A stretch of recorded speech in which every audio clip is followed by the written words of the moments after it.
جو آدمی گناہگار سے نفرت کرے گا وہ اس کی اصلاح کا ذریعہ نہیں بن سکتا.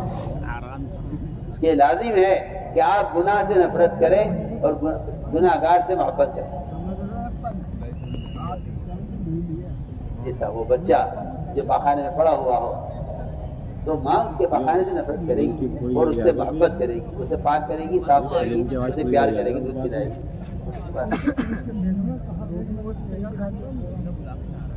کسی کا معیوب ہو جانا وہ اس کو نجاست لگ جانا ہے، پاک ہو جائے گا، ہو جائے گا. میں نے عرض کیا ہے کہ دو کاموں سے بچو. ایک تو اگر اللہ نے کسی کو کسی خیر سے نوازا ہے اس سے حسد مت کرو، اور اگر کسی میں کوئی خرابی ہے تو اس سے نفرت نہ کرو. یہ اگر اصول کام لو تو میں کہتا ہوں بہت امن ہو سکتا ہے دین کے شعبوں میں، اور بہت قربت ہو سکتی ہے دین کے شعبوں میں. بہت تو یار اس کے چکر میں مشکل یہ ہے کہ شیطان اس سے تو مایوس ہو گیا کہ مسلمان غیر اللہ کی پوجا کرے گا، لیکن تمہارے درمیان تحریش، تمہارے درمیان اختلاف، تمہارے درمیان بدگمانیاں پیدا کرنے سے وہ مایوس نہیں، وہ بہت امید پر.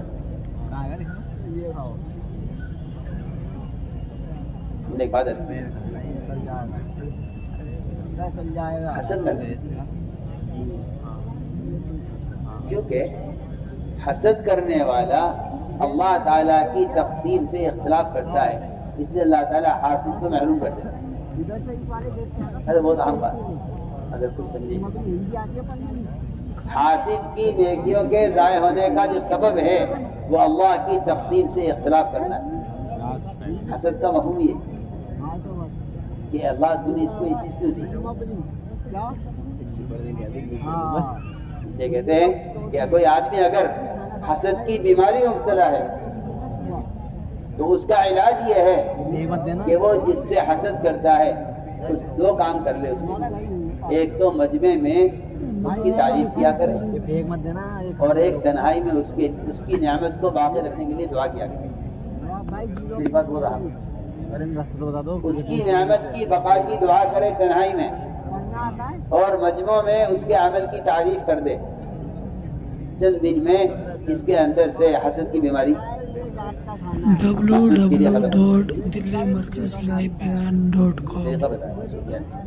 آسان بات. بہت سے شاید بھی کرتے ہیں ہم سے کہ بھائی حسد پیدا ہوتا ہے کیا ہے، تو بہت آسان ہے. جس سے آپ حسد کرتے ہیں اس کی مجمع میں تعریف کرتے اور تنہائی میں اس کی نعمت کی بقا کے لیے اللہ سے دعا کرتے. میں ایک بات کی کہ حسد نہ کرو، کیونکہ جس طرح اللہ رب العزت مال کو تقسیم کرنے والے ہیں، اسی طرح اللہ رب العزت علم کو، دین کے کاموں کو بھی تقسیم کرنے والے ہیں. اللہ اعلم حیث یجعل رسالتہ، اللہ جانتے ہیں کہ اس کو اپنا پیغام کسی کے ذریعے پہنچوانا ہے. جی ہاں، اللہ جانتے ہیں. اللہ یصطفی، اللہ خود چنتے ہیں جس کو چاہتے ہیں. انسانوں میں سے، فرشتوں میں سے اللہ خود انتخاب کرتے ہیں. اس لیے صحابہ کرام میں کی اجتماعیت کی ایک بڑی وجہ یہ تھی کہ وہ آپس میں ایک دوسرے حسد نہیں کرتے، کیونکہ حسد کرنے والا مقابل بنتا ہے، معاون نہیں بنتا. اور یہ دعوت کا کام ایک دوسرے کے تعاون سے ہوگا. میری بات بہت اہم ہے. دعوت کا کام تعاون سے ہوگا. دین دنیا کے کاموں کا یہ فرق ہے. دنیا کے کام تقابل سے آگے بڑھتے ہیں کیونکہ دنیا کو ہلاکت کی طرف جانا ہے. دنیا کی ترقی اس کی ہلاکت کی طرف ہے، اس لیے دنیا کے کام تقابل سے ہوتے ہیں. گاہک کا تاجر کا مقابلہ ہے، ادھر حاکم کا محکوم کا مقابلہ ہے، ادھر وکیل کا جج کا مقابلہ ہے. سارے آپ شروع اٹھا کے دیکھ لیجیے دنیا کے، کہیں بھی آپ کو تعاون نہیں ملے گا، اس لیے کہ دنیا کی ترقی تقابل سے ہوتی ہے. کارخانہ والے کارخانے کے مقابلے پر، دکاندار صاحب کی دکان والے کے مقابلے پر. آپ دیکھتے اگر آپ تجارت میں تقابل نہیں کر رہے تو تجارت ہی نہیں ہے نا. ہر آدمی سے آگے بڑھنے کے لیے دوسرے کو نقصان پہنچانے کو سوچتا ہے کہ اسے کیا نقصان پہنچایا جائے کہ تاکہ میری تجارت سے آگے جائے. جب آپ آئے تو سارا آپ کے برابر میں کوئی آپ کی چیز کی دکان کھول لے آپ کو کتنا برا لگے کہ بھائی میری دکان چلے گی نہیں سے دکان لگائے گی. میں نے عرض کیا کہ دنیا کے کام ترقی کرتے ہیں تقابل سے کیونکہ دنیا کی ترقی ہلاکت کی طرف. دین کے کام دین کے اندر دین کی ترقی ہوتی ہے ایک دوسرے کے تعاون سے.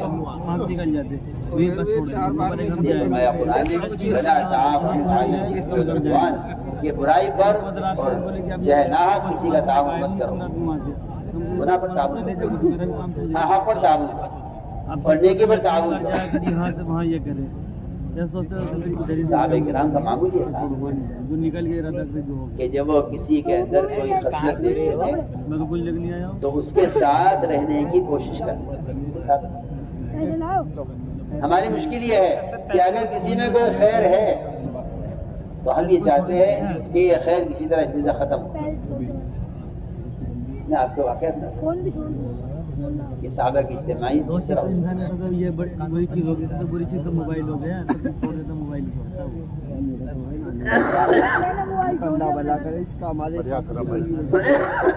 حضور اکرم صلی اللہ علیہ وسلم کے پاس ایک یمنی تلوار آئی. کون لے گا؟ عمر کھڑے ہوئے. عمر کی استعداد ان کا مقام صلاحیت لیکن نہیں. فرمایا میں پہلی تلوار کون لے گا؟ زبیر کھڑے ہوئے. پرانے بھی ہیں رشتے دار بھی ہیں. تیسرا اعلان یہ ہوا اس تلوار کو کون لے گا جس کا حق ادا کرنا. کون حق ادا کرے گا اس کا؟ یہ دونوں ڈر گئے کہ حق ادا کرنا ہمارے بس کی بات نہیں. یہ نہیں کہ ہم حقدار ہیں حالانکہ پرانے ہیں مگر اس اعلان پر دونوں پیچھے. ایک صحابی ابو عرض کیا کہ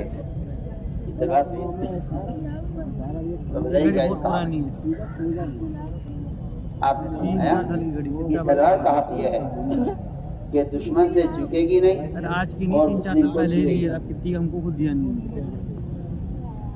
غلط بات بھائی یہ 60-70 روپے کی ہوگی اور مسلم کو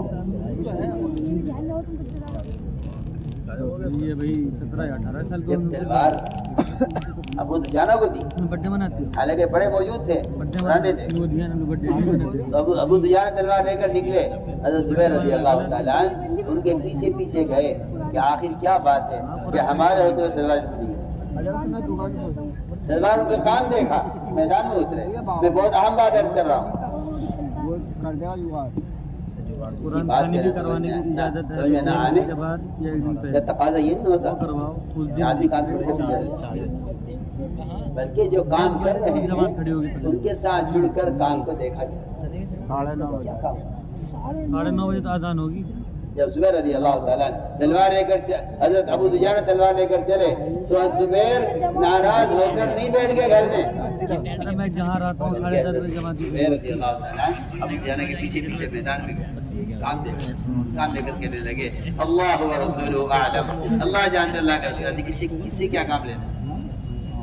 میں نے عرض کیا کہ یہ ہے کہ اگر اللہ تعالیٰ کسی کو کسی خیر سے نوازے تو ہمیں چاہیے کہ ان کے ساتھ ہو جائے. اتقوا اللہ وکونوا مع الصادقین کہ اللہ سے ڈرو سچوں کے ساتھ ہو جائے. یہ بھی جاننا چاہیے کہ آخر یہ آیت نازل کب ہوئی. یہ آیت نازل ہوئی تھی کعب بن مالک ہلال بن امیہ اور زرارہ بن ربیعہ یہ 3 آدمی تبوک سے پیچھے رہ گئے تھے.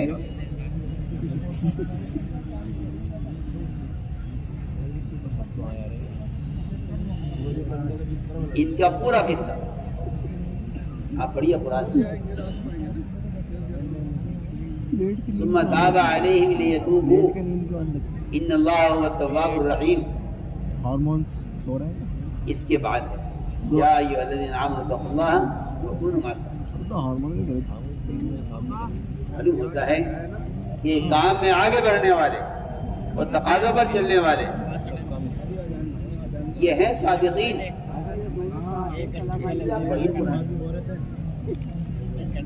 سے بھی لوں گا پوری آیت وعلی الذین قلبوا سے لے کر تواب الرحیم کے بعد یا ایھا الذین آمنوا اتقوا اللہ، اے ایمان والو ڈرو اللہ سے، اسلام کے تقاضوں کے پیچھے رہ جانے سے ڈرو اور سچوں کے ساتھ ہو جاؤ. تو میں نے ایک بات عرض کی کہ اللہ رب العزت یہ موقع دیتے ہیں، ان موقعوں پر جو آدمی اپنے آپ کو آگے بڑھا دیتا ہے وہ اللہ تعالیٰ کے ہاں مقبول ہو جاتا ہے، اور جو ایسے موقعوں پر کام کے تقاضوں سے ٹیڑھ جاتے ہیں باوجود استعداد ہونے کے، پھر اللہ تعالیٰ کا ذات تو بے نیاز ہے. اللہ نے صاف فرما دیا صحابہ کے بارے میں ان تتولوا یستبدل قوما غیرکم، اگر تم نہیں کرو گے جنہیں منتخب کیا تھا اللہ نے نبی کی صحبت کے لیے.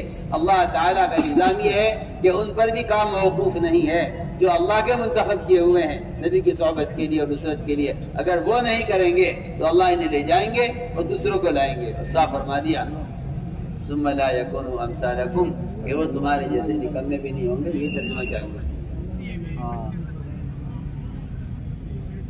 یہی ترجمہ ثم لا يكونوا کہ وہ تمہاری طرح نکمے نہیں ہوں گے.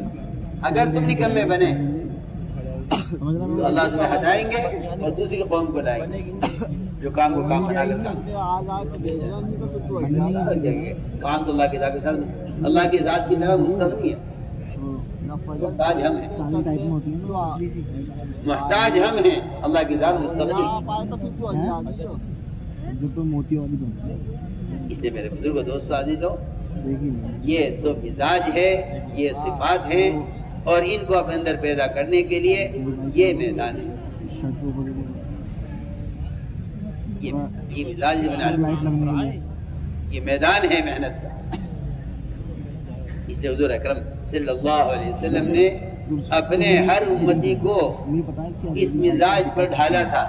اس مزاج کے ساتھ اس کو اپنے دین کا داعی بنایا. اس مزاج کے ساتھ اس کو اپنے دین کا داعی بنایا. میں پھر عرض کرتا ہوں کہ دین پر چلنے میں جو رکاوٹیں پیش آتی ہیں سماج کی، معاشرے کی، حکومت کی، قوانین کی، ایک چیز تھوڑی ہے. مسلمان یہ کہہ کر دین کو چھوڑ دیتا ہے کہ جی ہمارا ماحول، ہمارے حالات، ہمارا قانون ہمیں اس حکم کی اجازت نہیں دیتا. میری بات سمجھو.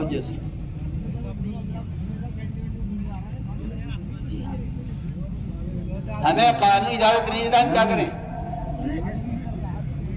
ان کے پاس کوئی راستہ نہیں ہوگا سوائے اس کے کہ یہ دین کو چھوڑ دیں. چھوڑ دو اس کو. جو کام نہیں ہو سکتا اس کو چھوڑ دو، کیونکہ آپ اس کے مکلف ہی نہیں ہیں. مجھے عرض یہ کرنا ہے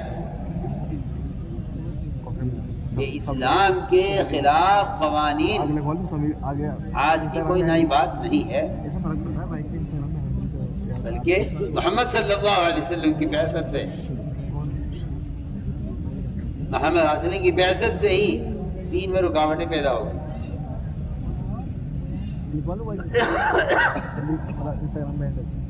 ان رکاوٹوں کے اٹھنے کا اور ان رکاوٹوں کے خلاف اللہ کی غیبی مددوں کے آنے کا جو اصل ذریعہ تھا دعوت، امت نے اس کو چھوڑ دیا. امت نے اس کو چھوڑ دیا. میں آپ سے بہت یقینی بات کرتا ہوں دین میں جو رکاوٹیں پیش آئیں گی ان رکاوٹوں کے خلاف اللہ کی قسم اللہ کی مدد دعوت کے بغیر نہیں آئے گی.